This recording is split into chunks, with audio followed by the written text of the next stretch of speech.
আমার অনেক ভালোবাসার মানুষেরা আমাকে কমেন্ট করেছিল এই খাঁটি ঘিয়ের রেসিপিটা দেওয়ার জন্য, কিন্তু আমি খুবই দুঃখিত। আমি শুরু থেকে ভিডিওটা করে রাখিনি, এই জন্য প্রথম থেকে দেখাতে পাচ্ছি না। আমি যেখান থেকে ভিডিওটা করছি সেখান থেকে দেখাচ্ছি এবং বলে দিচ্ছি কিভাবে উঠিয়েছিলাম।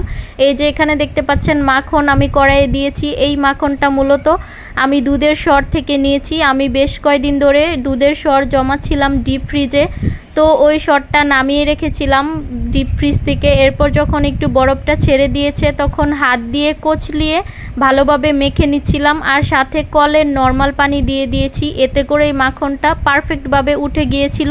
কোনো রকম ফ্রিজের বরফ অথবা ফ্রিজের ঠান্ডা পানি এবং ব্লেন্ডার কোনো কিছুই করিনি। বাসায় কিন্তু ব্লেন্ডার ছিল, আমি কিন্তু ব্লেন্ডার করিনি, কারণ এগুলো ধুইতে হয়, এজন্য একটু প্যারা মনে হচ্ছিল। যাই হোক, এরপর কড়াইয়ে দিয়ে মিডিয়াম আঁচে জাল করে নিয়েছি। আর এত সুন্দর পারফেক্ট ঘি উঠেছে আমি কখনো ভাবতেও পারিনি, কেননা এটা আমি প্রথমবারের মতো বানিয়েছি। এর আগে আমি কখনো এরকম ঘি বানাইনি।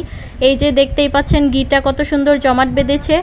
তো আপনারাও চাইলে কিন্তু এভাবে বানাতে পারেন, যাদের বাসায় ঘি অথবা পাটায় বাটা ছাড়াও বানানো যাবে। Thanks for watching my video.